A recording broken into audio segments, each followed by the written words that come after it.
vous a-t-on déjà fait sentir que vous ne valiez rien? Que votre présence était une tâche dans la vie parfaite de quelqu'un d'autre? En cette nuit de réveillon de Noël, alors que tout le monde brindait avec du champagne à 1000 €, je ne pouvais penser qu'au froid que je ressentais. Et ce n'était pas à cause de la neige dehors, c'était à cause de la glace dans le regard de mon mari. Il pensait que j'étais une simple paysanne, un fardeau enceinte qui ruinait son image. Sa maîtresse m'a ri au nez, a renversé du vin sur ma robe bon marché et m'a traité de bonne. Ce coquin de ne savait, alors qu'il se moquait de mes chaussures usées, c'est que je pouvais acheter leur vie entière d'un simple claquement de doigts. Je suis Chloé et voici l'histoire de comment mon mari et sa maîtresse ont découvert que la femme qui l'humiliait était la propriétaire de tout leur monde. Tout a commencé 3 ans plus tôt, mais la fin s'est produite lors du gala de Noël de l'entreprise Lumière Système.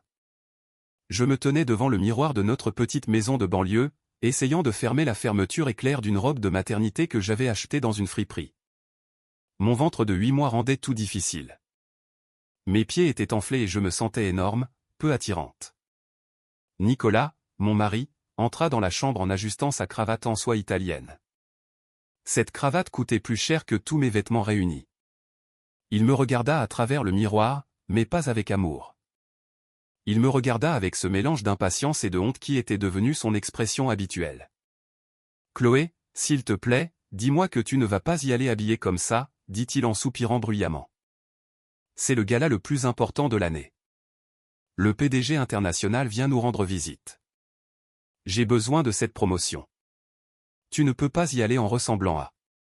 Eh bien, en ressemblant à toi. » J'ai avalé ma salive, retenant mes larmes. « Nicolas, c'est la seule chose qui me va.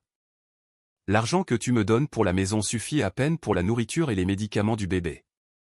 Je n'ai rien pu acheter de neuf. » Il leva les yeux au ciel et s'approcha, mais pas pour me serrer dans ses bras, mais pour arranger ses cheveux, toujours avec des excuses. « Écoute, si tu viens, reste dans l'ombre. Ne parle à personne d'important. Je ne veux pas que tu gâches ma chance. Manon sera là. Elle sait comment se comporter en société. Apprends un peu d'elle. » Manon, son assistante, la femme qui sentait toujours le parfum cher et qui appelait mon mari à 23 h pour des urgences professionnelles. Je n'étais pas idiote, mais je jouais un jeu que Nicolas ne comprenait pas. Il m'a épousée en pensant que j'étais une orpheline pauvre qu'il avait rencontrée lors d'un bénévolat. J'ai caché mon identité parce que je voulais que quelqu'un m'aime pour moi, pas pour les milliards de mon père. Mais en 3 ans, Nicolas avait seulement prouvé qu'il aimait l'argent et le statut, et j'étais sur le point de prendre une décision finale. « Allez, » dit-il en sortant de la chambre sans m'attendre. « Et nettoie ses chaussures, elles ont de la boue. » Je descendis les escaliers avec difficulté, sentant le poids de ma grossesse et le poids de mon cœur brisé. Avant de sortir, je touchai mon collier. C'était une chaîne simple en argent, ou du moins ça en avait l'air. À l'intérieur du médaillon, il y avait une photo de mon père et moi. « Patience, princesse », avait-il l'habitude de me dire. Mais ma patience était épuisée. Nous sommes arrivés à la salle de réception du château-hôtel le plus luxueux de la vallée de la Loire. Les lumières dorées, les sapins de Noël gigantesques décorés de cristaux et la musique d'orchestre en direct créaient une atmosphère magique, mais pour moi, c'était un scénario de cauchemar. Dès que nous sommes entrés, Nicolas se dégagea de mon bras comme si je le brûlais. « Va à la table du fond, celle qui est dans le coin reculé du bistrot, près des cuisines, » m'ordonna-t-il à voix basse. « C'est là que s'assoient les femmes des techniciens. Moi, je dois aller saluer les directeurs. » Je le vis s'éloigner avec son sourire de requin, droit vers l'endroit où elle se trouvait. Manon portait une robe rouge sans ajuster, avec un dos nu qui laissait peu de place à l'imagination. Elle brillait comme un diamant sous les lumières. Nicolas s'approcha d'elle et je vis comment il posait sa main sur sa taille avec une familiarité qui me retourna l'estomac. Ils riaient, partageaient des secrets, ils étaient le couple puissant qu'il avait toujours voulu être. J'étais le lest. Je m'assis à la table assignée, seul. Les autres épouses me regardèrent et chuchotèrent, mais personne ne me parla. Je me sentais invisible. Avant de continuer avec cette nuit d'horreur, si vous avez déjà senti que quelqu'un ne vous estimait pas comme vous le méritez, mettez un j'aime à cette vidéo dès maintenant et abonnez-vous, parce que ce qui vient ensuite est la preuve que le karma arrive toujours, et parfois il arrive en DS9. 2 heures passèrent, je ne buvais que de l'eau alors que les effluves de bœuf bourguignon et de grands crus emplissaient la salle, mes pieds me tuaient. Nicolas n'était pas venu me voir une seule fois. C'est alors qu'arriva le moment des discours et de l'échange de cadeaux. Surprise. Le directeur régional monta sur scène.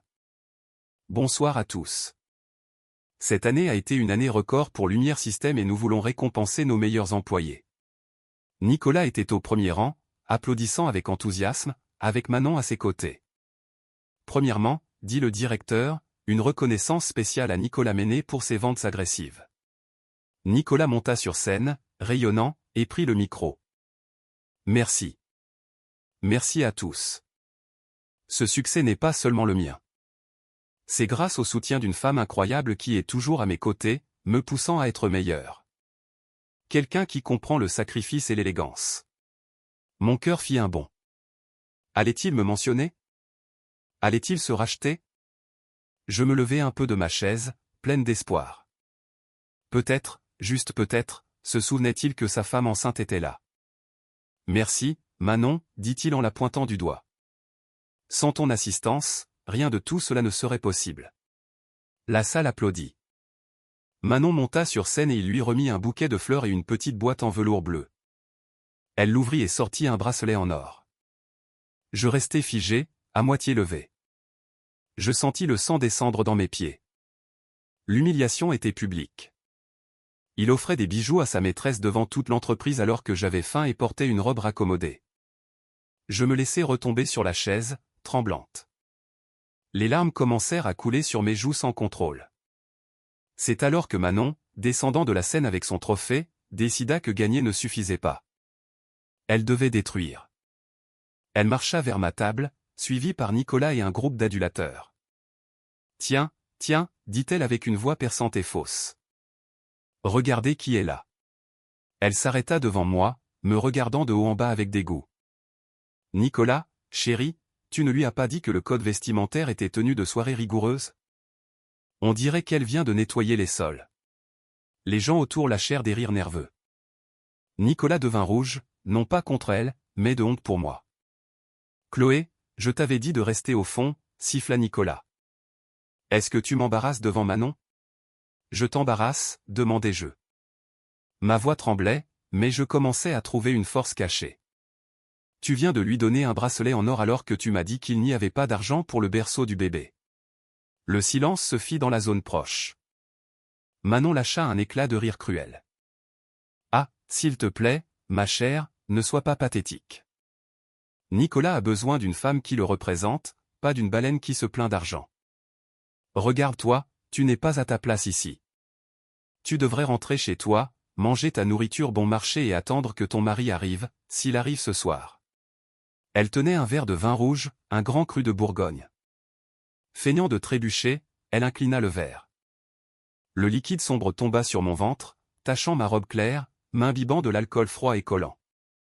Oups, dit-elle sans effacer son sourire. Que je suis maladroite. Eh bien, maintenant tu as une excuse pour partir. De toute façon, cette robe était déjà bonne pour la poubelle. Nicolas ne m'offrit même pas une serviette. Il me regarda avec mépris. Pas, Chloé. Appelle un taxi. Je ne vais pas laisser ton drame gâcher ma soirée avec le PDG. Le PDG, murmurai-je en essuyant le vin avec ma main. Oui, tu as raison, Nicolas. Tu ne voudrais pas gâcher ta rencontre avec le propriétaire. Je me levai.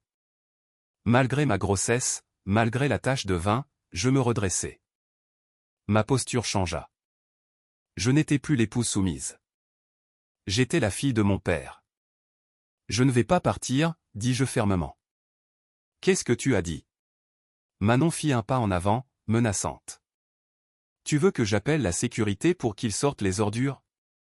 À ce moment précis, les grandes doubles portes du salon s'ouvrirent brutalement. La musique s'arrêta. Un silence sépulcral remplit la salle. Un groupe d'hommes en costume noir et oreillettes entra d'abord pour sécuriser le périmètre, et ensuite il entra, un homme de 60 ans aux cheveux argentés et à la présence qui faisait trembler les murs. Monsieur Pierre Sterling, le propriétaire majoritaire de Lumière Système est l'un des hommes les plus riches du monde. Le directeur régional courut vers lui en sueur. Monsieur Sterling, quel honneur. Nous ne vous attendions pas avant 1 heure. S'il vous plaît, venez par ici. Nous avons la table principale prête. Nicolas, voyant son opportunité, poussa Manon en avant et se fraya un chemin parmi les gens, me laissant derrière. Monsieur Sterling, cria Nicolas, tendant la main désespérément. Je suis Nicolas Méné, le meilleur vendeur de la région. C'est un honneur. Pierre Sterling s'arrêta. Il regarda la main tendue de Nicolas, mais ne la serra pas. Ses yeux, froids comme l'acier, scannèrent le salon. Il ignora le directeur, ignora Nicolas, ignora Manon qui essayait de poser de manière séductrice.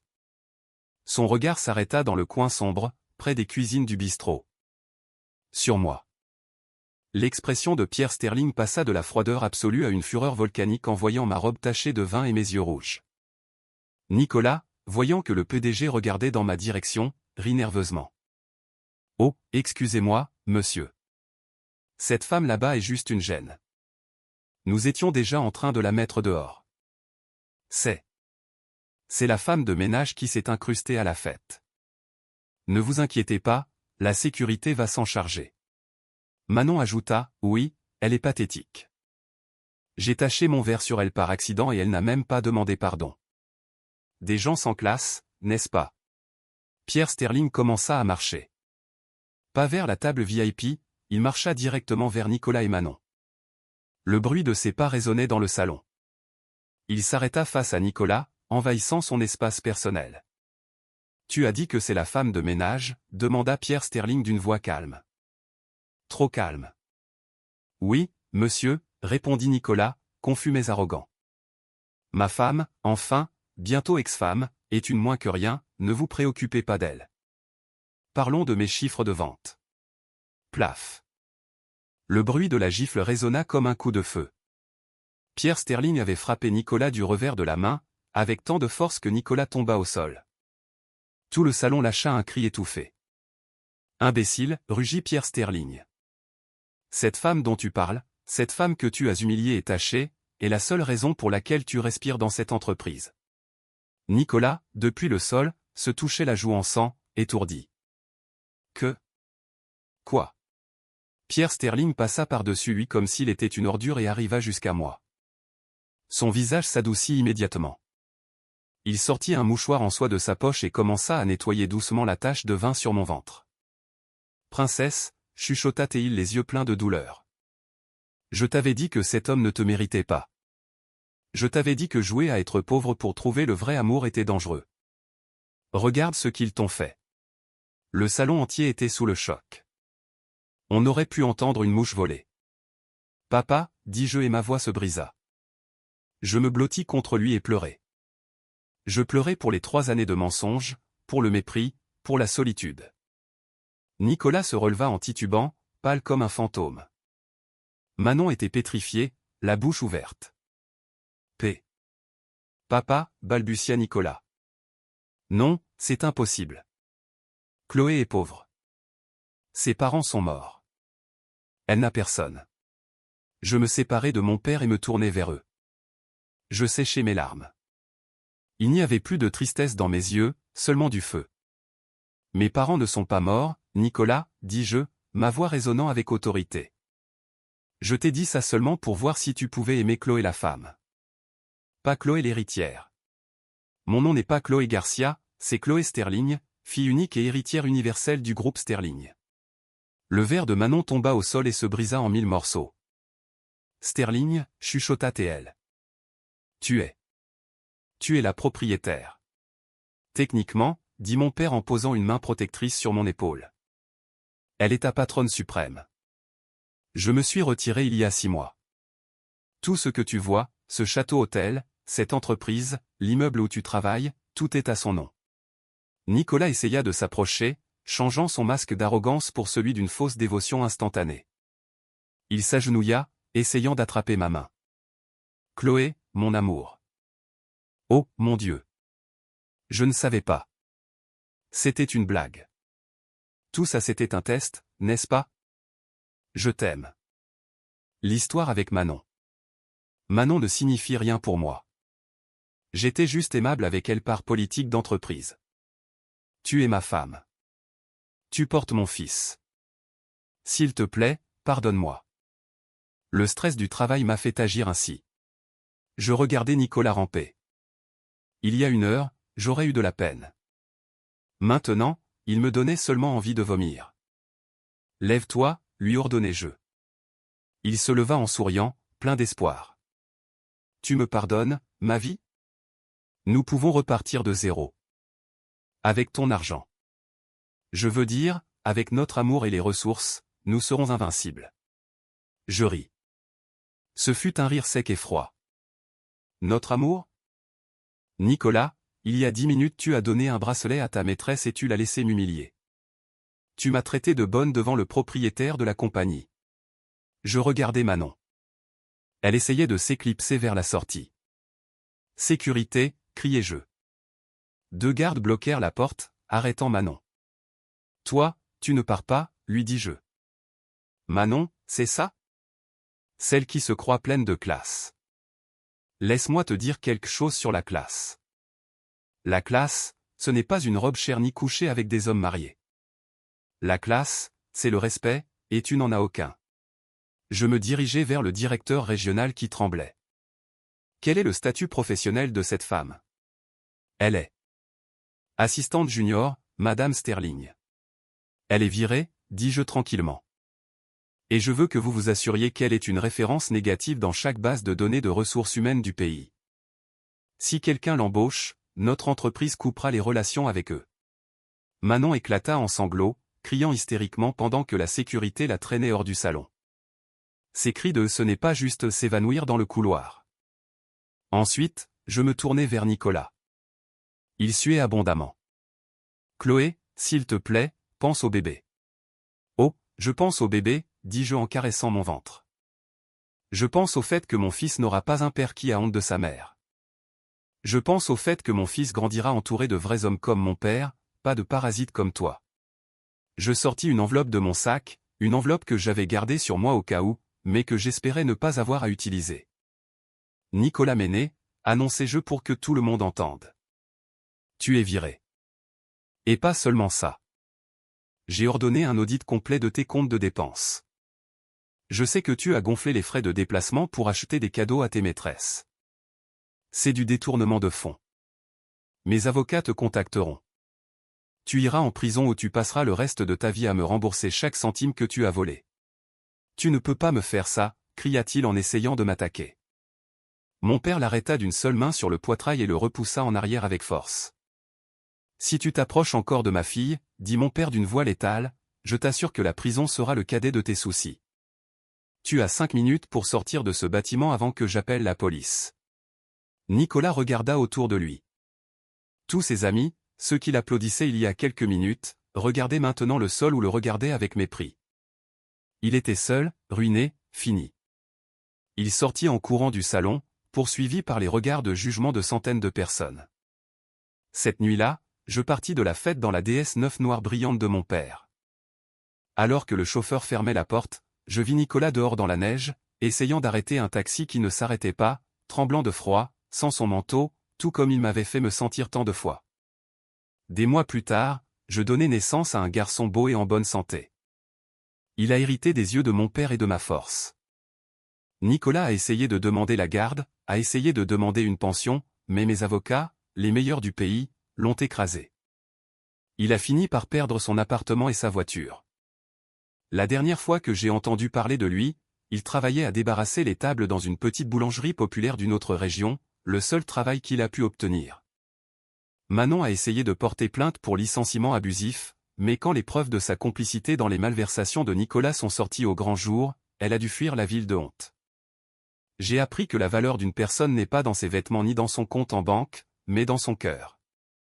Mais j'ai aussi appris que parfois, avoir des milliards est le meilleur outil pour remettre les ordures à leur place.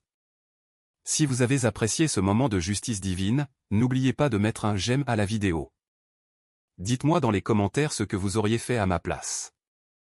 Auriez-vous pardonné ou auriez-vous cherché la vengeance comme moi? Abonnez-vous pour plus d'histoires où la vérité finit toujours par éclater. À la prochaine.